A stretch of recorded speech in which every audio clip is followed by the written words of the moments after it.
FM news देख रहे हैं आप। मैं हूं आपके साथ नेहा वालिया। रूस और यूक्रेन के बीच हो रही जंग का असर अब दुनिया भर में दिखने लगा है। देखिए, बात अगर हम भारत की करें तो उसका असर हमारे भारत यानी हमारे यहां भी दिखने लगा है और इसे लेकर डॉलर के मुकाबले रुपए में जोरदार गिरावट दर्ज की गई है। डॉलर के मुकाबले रुपए में 81 पैसे की गिरावट दर्ज हुई है। सोमवार को डॉलर के मुकाबले रुपए में 77 रुपए के स्तर पर यह पहुंच गया। अमेरिका और उसके यूरोपीय सहयोगियों द्वारा रूसी तेल पर प्रतिबंध लगाने की खबरों पर कच्चे तेल के ताजा उछाल के बाद रुपया सोमवार को लगभग $77 प्रति डॉलर के निचले स्तर पर जा पहुंचा है। ये लगभग लगातार चौथा सत्र है जब डॉलर के मुकाबले रुपया कमजोर हुआ है। बताते चले कि घरेलू करेंसी मार्केट में रुपए 6.96 यानी ₹6.96 प्रति डॉलर पर कारोबार कर रही है।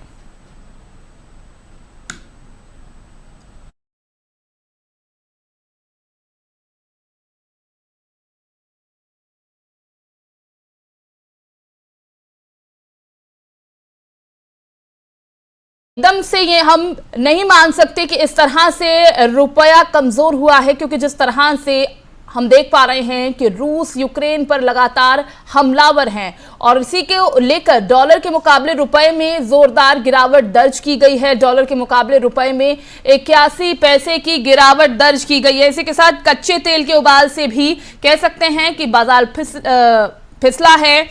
1700 अंक नीचे सेंसेक्स भी गिरा है, तो एक बार फिर से ये चिंता का विषय।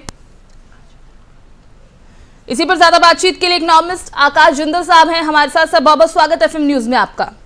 धन्यवाद सर। जिस तरह से डॉलर के मुकाबले में हम देख सकते हैं रुपए में जोरदार गिरावट दर्ज की गई है, चिंता का विषय। डॉलर के मुकाबले रुपए में 81 पैसे की गिरावट दर्ज हुई है। आपका आंकलन सर इसे देखते हुए क्या कहता है?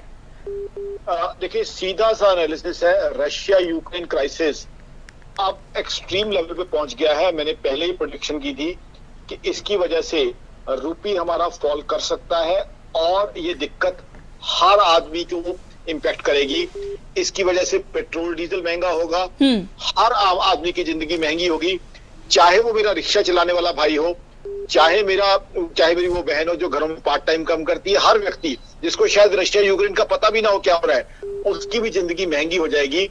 ये जो क्रूड ऑयल और डॉलर महंगे हो रहे हैं, और बात यहाँ खत्म नहीं हो रही। जिस तरीके से चीजें बढ़ रही है, ये आगे भी कड़वी सच्चाई है, फर्दर नुकसान भी दे सकता है हमारे देश को, हमारी इकोनॉमी को। ना सिर्फ उन लोगों को जो कॉर्पोरेट सेक्टर से जुड़े हुए हैं, फाइनेंस से मेरे जैसे, बल्कि बिल्कुल आम आदमी को, जो गांव में हमारा भाई है, उसको भी इसकी वजह से इंपैक्ट आ सकता है। Because petrol, diesel, cooking gas, LPG और सरसों का तेल, ये हर जिंदगी का हिस्सा है। कोई भी व्यक्ति ऐसा नहीं है जो डीजल के बिना, एलपीजी गैस के बिना, सरसों के तेल बिना, सब्जी डीजल पे ट्रेवल करनी है, सब्जी पकनी है तो एलपीजी पे, सब्जी बननी है बिल्कुल बिल्कुल तो सरसों के तेल में। तीनों चीजें जो रशिया यूक्रेन क्राइसिस है उसकी वजह से महंगी होगी। यानी आप सीधा सीधा ये करें, जो बेसिक नीड्स हैं आम तबके की या बिल्कुल निचले तबके की भी, उन पर अब इसका असर देखने को मिलेगा। महंगाई की मार एक बार फिर आम इंसान को झेलनी होगी, जिसकी शुरुआत अब हो चुकी है, क्योंकि रूस और यूक्रेन के बीच जारी जंग का आपने इजहार किया 12वां दिन है आज, और इसका इफेक्ट और इम्पैक्ट हम कह सकते हैं कि अब भारतवासियों को भी झेलना होगा। बिल्कुल सही कहा आपने। पेट्रोल डीजल प्राइसेस 20 से 25 रुपए महंगी होने की उम्मीद है, एलपीजी भी महंगी होने की उम्मीद है, सरसों का तेल ऑलरेडी महंगा हो रहा है, फर्दर महंगा होने की उम्मीद है। बड़ी सिंपल सी एग्जांपल जिससे सबको समझ आ जाएगी। गोभी की सब्जी है, खेत से घर तक आएगी, डीजल पे आएगी, डीजल महंगा होने की संभावना है। उसके बाद वो गोभी जो है गैस पे पकनी है, एलपीजी महंगी होने की संभावना है। उसके बाद जो है सरसों के तेल में वो गोभी बननी है, वो महंगा है, ऑलरेडी महंगा होने की संभावना है। अब हर हिंदुस्तानी घर में गोभी तो बननी है ना, भोजन तो करना ही करना है, सब्जी तो बननी है, गोभी बननी है, दाल बननी है, चाय भी बननी है। अब चाय के लिए जो है डीजल भी चाहिए, चाय के लिए एलपीजी भी चाहिए। तो जाहिर सी बात है, चाहे चाय हो चाहे गोभी हो, क्या कोई घर उसके बिना चल सकता है? तो सब हर व्यक्ति पे महंगा पड़ेगा, हर व्यक्ति के लिए महंगा हो जाएगा। इवन मेरा जो भाई या बहन दूर दराज गांव में भी बैठे हुए हैं, जिसे पता भी नहीं है रशिया या यूक्रेन के क्राइसिस के बारे में, जो इसकी न्यूज भी ध्यान से नहीं देखता, वो भी इसकी वजह से इम्पैक्ट होगा। आम आदमी की जिंदगी और महंगी हो जाएगी। महंगाई बढ़ेगी तो जीडीपी ग्रोथ कम होगी, अनएम्प्लॉयमेंट बढ़ेगी, अनएम्प्लॉयमेंट भी हर एक को इम्पैक्ट करती है। तो ऑलरेडी कोरोना की वजह से महंगाई बढ़ी हुई थी, अनएम्प्लॉयमेंट बढ़ी हुई थी, वो अब ग्लोबल फैक्टर की वजह से महंगाई भी और बढ़ जाएगी, अनएम्प्लॉयमेंट भी और बढ़ जाएगी। बिल्कुल आप सही कह रहे हैं, 81 पैसे कमजोर हुआ है रुपया डॉलर के मुकाबले। न सर जिंदल साहब, सिर्फ इस तरफ इसका पूरा असर देखने को मिलेगा, आम जन को महंगाई की मार एक बार दोबारा झेलनी होगी। हमने देखा कि बीती 1 तारीख को भी कई चीजों में रेट्स में उछाला है, जिसमें दूध के रेट बढ़ गए, अमूल के दूध को 2 रुपया महंगा कर दिया गया, फिर मदर डेयरी की तरफ से भी ये बात सामने आई है। लेकिन दूसरी तरफ अगर हम शेयर मार्केट की बात करें तो उसमें जो क्रैश है वो भी चिंता का विषय बना हुआ है। कच्चे तेल के उबाल से कह सकते हैं कि बाजार एक बार फिर फिसला है और 1700 अंक तक सेंसेक्स गिरा है। सर अभी सेंसेक्स 1484 पॉइंट डाउन है और ये सारा रशिया यूक्रेन क्राइसिस की वजह से है। देखिए, दुनिया की सारी इकोनॉमी जिसकी वजह से हिली पड़ी है, चाहे वो ऑस्ट्रेलिया की इकोनॉमी हो, चाहे अफ्रीका की कोई कंट्री हो, चाहे सदर्न अमेरिका की। रशिया यूक्रेन बहुत दूर है, सैकड़ों किलोमीटर दूर है, बिकॉज सारी दुनिया आपस में कनेक्टेड है। तो अमेरिका जैसी इकोनॉमी में महंगाई बढ़ी हुई है जहां कभी नहीं सुना था। चाइना जैसी इकोनॉमी क्रूड ऑयल एक्सपोर्ट कर रही है। तो क्योंकि विश्व अब आपस में कनेक्टेड है तो हर कंट्री इस पे इम्पैक्टेड है। अब हमारी स्टॉक मार्केट में तो अमेरिकन भी पैसा लगाता है, यूरोपियन भी लगाता है, ऑस्ट्रेलियन भी लगाता है, तो जाहिर सी बात है स्टॉक मार्केट पे तो इसका इम्पैक्ट आना ही था। और दूसरा, कोरोना की जो रिसेशन थी उससे अभी हम उभर नहीं पाए थे, अभी अपने उभरना शुरू ही किया था कि ऐसे में ये एक बड़ी जो है विपत्ति हमारे सामने आ गई। पहले ही कमजोरी थी, कोरोना कॉज रिसेशन की वजह से हमारी सरकार प्रयास कर रही थी और हम रिकवर करना शुरू हुए थे कि इतना बड़ा झटका और आ गया। तो पहले से कमजोरी के ऊपर से इतना बड़ा झटका, जाहिर सी बात है, एक आम भाषा में कहूंगा कमजोर शरीर के ऊपर बहुत बड़ा झटका आ जाए तो क्या होगा। और ये सारी ग्लोबल रीजंस हैं। कोरोना भी पहले जो है एक ग्लोबल पेंडेमिक था, अभी ये ग्लोबल रीजन है। हमारी सरकार भरसक प्रयास कर रही है, बट अब ग्लोबल कारणों का क्या करें। देखिए, जब युद्ध शुरू हुआ था, अमेरिका यूरोप में जो मेरे मित्र हैं उनसे मैं रेगुलर टच में था, जो वहां इकोनॉमिस्ट है वो मुझे बता रहे थे 3-4-5 दिन में युद्ध खत्म हो जाएगा। अब जिस तरीके से 12th डे एंटर कर चुका है और जिस तरीके से वॉर एक इंटेंस लेवल पहुंच गई है, the devastation and distraction which is happening is mammoth. As of now, our news channels are showing us the information which they can get. But actually, once peace is restored, then we'll come to know that the devastation has been much more mammoth than what we have come to know. So, this would have far-reaching implications. आम आदमी के लिए, stock market से connected व्यक्ति के लिए, हर व्यक्ति के लिए तकलीफ का समय। और सबसे बड़ी बात क्या है, सरकार का भी डेफिसिट हाई है 2 साल के कोरोना के कारण। जी, शायद टेक्निकल इशू की वजह से आवाज जिंदल साहब की हम तक पहुंच नहीं पा रही है, दोबारा उनसे जुड़ने की कोशिश करेंगे। लेकिन जिस तरह से आकाश जिंदल साहब इकोनॉमिस्ट है, उन्होंने बहुत ही बखूबी इस बात को बताने की कोशिश की और समझाने की कोशिश की कि कैसे जिस तरह से रुपया डॉलर के मुकाबले कमजोर हुआ है उसका असर भारत की आम जनता पर किस तरह से पड़ेगा, किस तरह से आम जनता को इसका खामियाजा उठाना पड़ेगा और महंगाई की मार झेलने को एक बार फिर आम आदमी मजबूर होगा। क्योंकि देखिए, रूस और यूक्रेन के बीच जारी है जंग और आज 12वां दिन है और रूस और यूक्रेन के बीच इस जंग के चलते कमजोर वैश्विक संकेतों के बीच देश का जो शेयर बाजार है वो नीचे आ रहा है। शेयर बाजार कारोबारी सप्ताह के पहले दिन को भारी गिरावट के साथ ये खुला और इस दौरान सेंसेक्स और निफ्टी दोनों ही लाल निशान पर रहे। बंबई स्टॉक एक्सचेंज के 30 शेयर्स पर आधारित संवेदी सूचकांक सेंसेक्स 1404 अंकों यानी कि 2.58% की भारी गिरावट के साथ 52,930 के स्तर पर खुला। वहीं एनएसई के 50 शेयर्स पर आधारित संवेदी निफ्टी सूचकांक 380 अंकों की गिरावट के साथ 15,866 के स्तर पर खुला है। देखिए, अगर विस्तार से समझने की कोशिश करें तो यूक्रेन पर रूस के हमले के बाद से ही दुनिया भर के शेयर बाजारों में भारी गिरावट का दौर लगातार जारी है। भारतीय बाजार भी बिकवाली के इस ट्रेंड से अछूते नहीं है और लगातार नुकसान का सामना किया जा रहा है। सप्ताह के पहले दिन जैसे ही बाजार ओपन हुआ, बीएसई सेंसेक्स और एनएसई निफ्टी एक और बड़ी गिरावट की तरफ बढ़े। टाटा मोटर्स का शेयर आज 400 रुपए से नीचे खुला और करीब 5.5% की गिरावट के साथ 395 रुपए पर कारोबार हो रहा था। प्री ओपन से ही लग रहा था कि आज फिर बाजार में बड़ी गिरावट देखने को मिलेगी।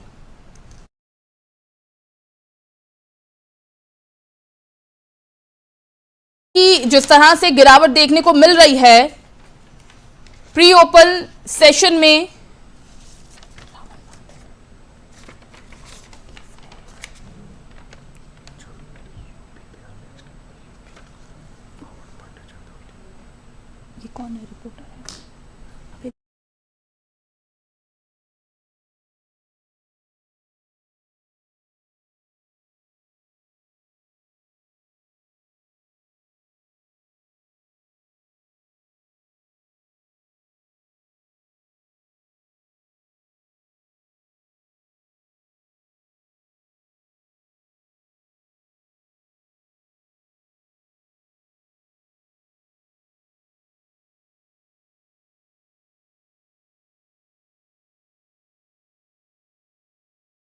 से ही लग रहा था कि आज फिर से बाजार में बड़ी गिरावट देखने को मिलेगी और प्री ओपन सेशन में सेंसेक्स 1100 अंक से कुछ ज्यादा गिरा हुआ था। जैसे ही बाजार ओपन हुआ ये 1200 अंक से ज्यादा गिरावट में चला गया और कुछ ही मिनटों में इसकी गिरावट करीब 1450 अंक तक हो गई। बाद में इनसे मामूली रिकवरी की और सुबह करीब 9:20 तक की अगर बात की जाए तो सेंसेक्स करीब 1375 अंक गिरकर 53,000 अंक से भी नीचे आ चुका था और इस तरह एनएसई निफ्टी करीब 400 अंक गिरकर 15,850 अंक के आसपास ट्रेंड कर रहा था और इससे पहले यानी पिछले सप्ताह के अंतिम दिन शुक्रवार को भी घरेलू बाजार में गिरावट रही थी।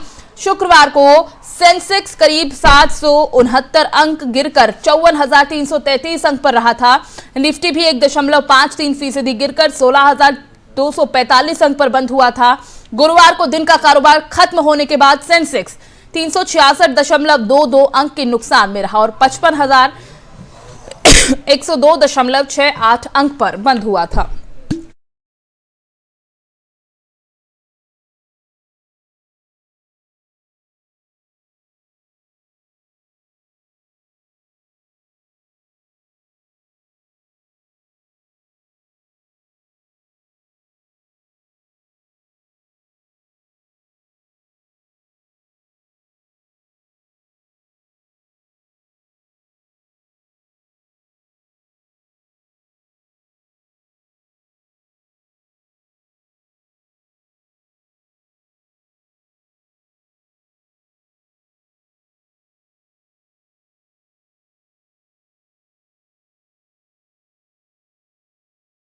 आगे 8 मार्च से आम लोगों की जेब पर डाका डलने वाला है। ये हम इसलिए कह रहे हैं क्योंकि पेट्रोल और डीजल के दाम बढ़ने वाले हैं, आग लगने वाली है इनके दामों में जो अब तक स्थिर थे, जो अब तक बढ़े नहीं थे और इनमें 25 रुपए प्रति लीटर की बढ़ोतरी की खबर सामने आ रही है।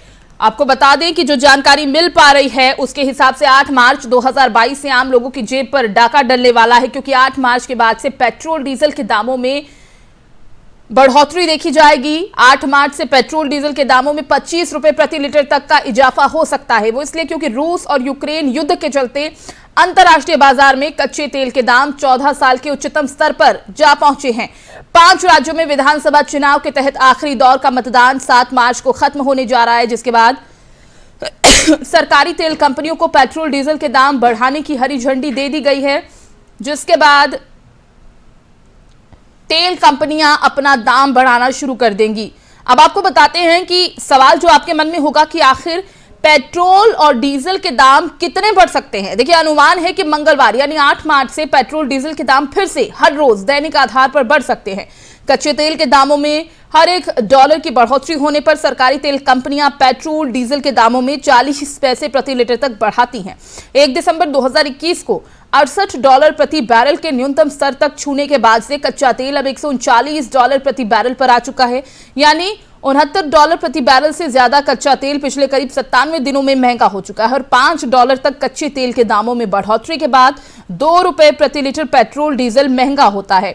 अगर रुपए के मुकाबले डॉलर में आई कमजोरी को भी जोड़ ले, जो कि सामने है खबर हमारे, तो इस हिसाब से सरकारी तेल कंपनियों को अपने नुकसान की भरपाई करने के लिए पेट्रोल डीजल के दामों को करीब ₹25 प्रति लीटर तक कम से कम बढ़ाना होगा।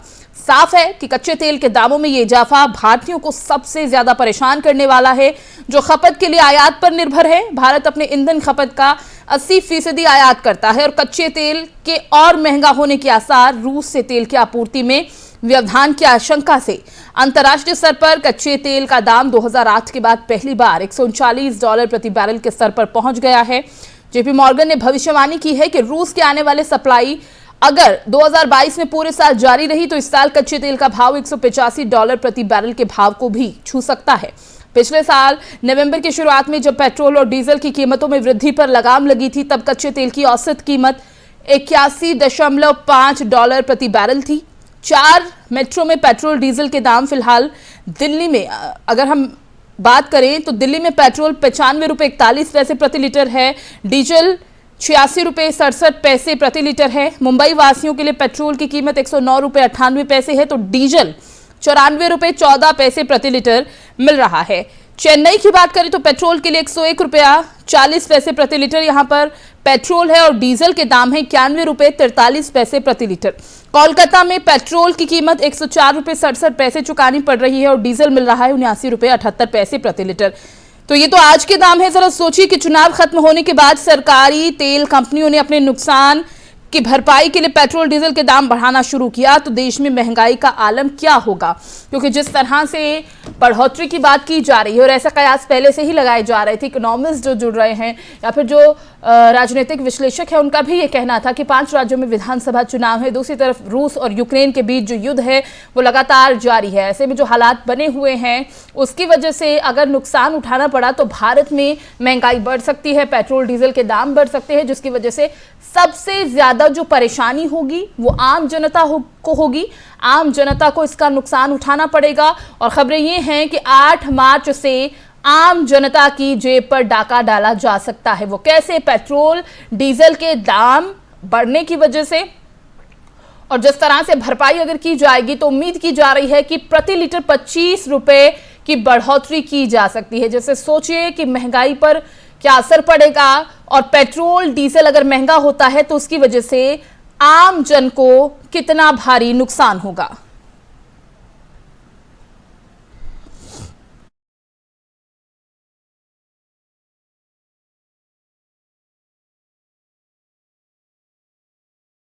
तो खबरें हैं कि आने वाली 8 तारीख से पेट्रोल डीजल के दामों में बढ़ोतरी हो सकती है। 25 रुपए प्रति लीटर की खबर सामने आ रही है और अगर ऐसा होता है, पेट्रोल डीजल के दाम आसमान छूते हैं तो सीधा सीधा इसका जो असर है वो आम जनता की जेब पर, आपकी जेब पर पड़ेगा।